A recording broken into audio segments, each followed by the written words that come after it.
یُس تہِ نوہا ات ریکارڈ کس طرزس پہ یا تمیک سر کس طرزس پہ بہرحال مومنین تھاون خاص خیال سہ کلن حرام تو سہ پرن سہ بوزن حرام تو اس گھو نا خود جہنمک حقدار بنن کہین گھو تمہ جہنم نش دور روزن یمیک وعد پروردگار کریمن کورمت دوز کھین جہنمین ہند خطر تو گناہ ہند کبیرہ اپناون والن ہند خطر تو اس پز خاص خیال تھاون محمد بسم اللہ الرحمن الرحیم ماشاء اللہ لا حول ولا قوت الا باللہ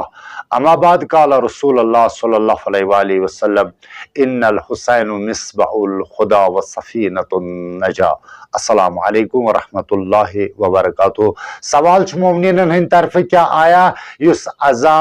گم سید الشہداء علیہ الصلوۃ والسلام من یا ایام اضحان مز یم تس نوا مدا منقبت مختلف چیز پران کیا اس ہیکوا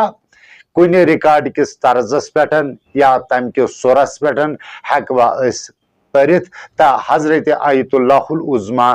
سید علی خامنئی صاحبس یہ سوال گژھان گانے کی سر یا طرز میں اہل بیت کے شان میں قصیدے پڑھنا جائز ہے؟ سوال اکثر قاری مدح منقبت اور نوا خوان حضرات گانا گانے والے فاسقون کے طرز کو لے کر معصومین کے شان میں قصیدے پڑھتے ہیں گویا ان کے کلام کا مضمون فاسقون اور فاجرون کے کلام سے مختلف ہوتا ہے لیکن طرز یا انداز انہی کا ہوتا ہے کیا اس طرح کا کلام سننا و سنانا حرام ہے؟ جواب بطور احتیاط حرام ہے یعنی کہ اگر اس کن ریکارڈ کس کن گیون کس کن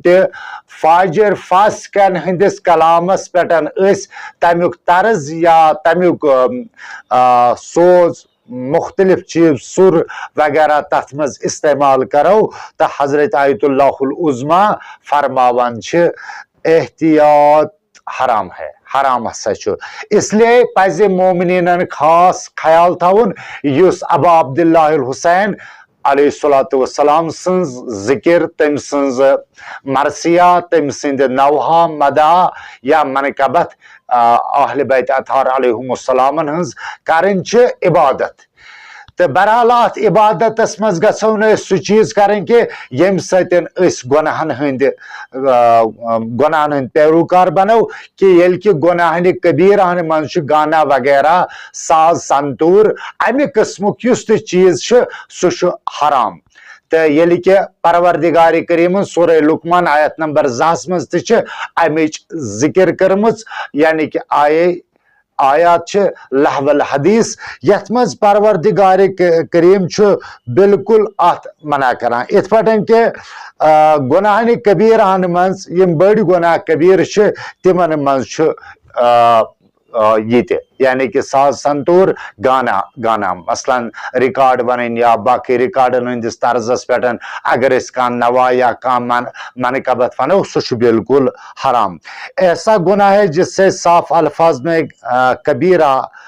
بتایا گیا ہے گانا امام جعفر صادق علیہ السلام سے منقول ہے احمش کی روایت میں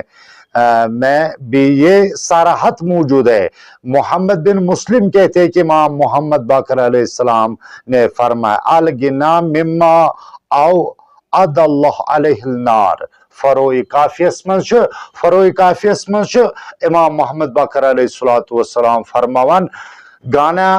ایک ایسا گناہ ہے جس پر خدا نے جہنم کا عذاب رکھا ہے اور دیگر بہت سے حدیثوں سے ثابت ہے کہ ہر وہ گناہ کبیرہ ہے جس پر عذاب کی بات خداوند نے کی ہو یعنی کہ ہر کان سو گناہ کبیرہ یت پہ پروردگارن وعد کورمت عذاب تت من گیون یعنی کہ ساز سنتور یعنی کہ یت مز تہ لہو لہبچ حالات گژھِ یعنی کہ سہ حالات گژھِ یعنی کہ پتہ یہ گیون وول یہ گانا گین وول یعنی کہ گمائے پنس حلقس مز تو گانا ایسا گناہ ہے جس پر خدا نے جہنم کا عذاب رکھا ہے۔ اچھا، دیگر بہت سے حدیثوں سے ثابت ہے کہ ہر وہ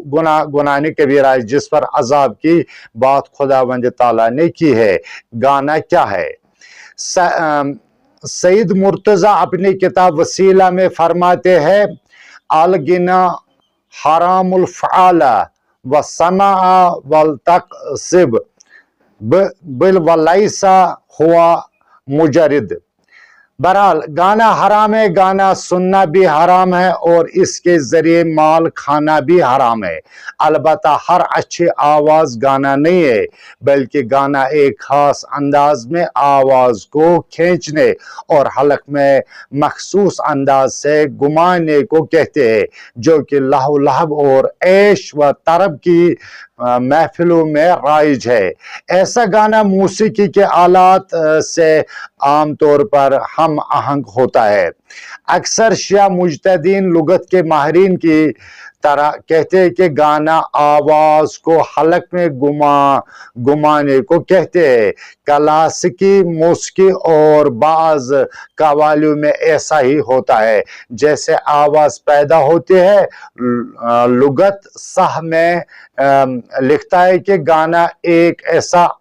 انداز کی آواز کو کہتے ہیں جو انسان کو غیر معمولی حد تک غمگین یا خوش کر دیتے ہو۔ تقریباً ایسے ہی معنی دیگر لغتوں میں درج ہے۔ بس گانا ایک ایسی آواز ہے جو آدمی کو ایک کیف و سرور یا غم کی حالات میں ڈال دیتے ہیں۔ کتاب ذخیرۃ العباد میں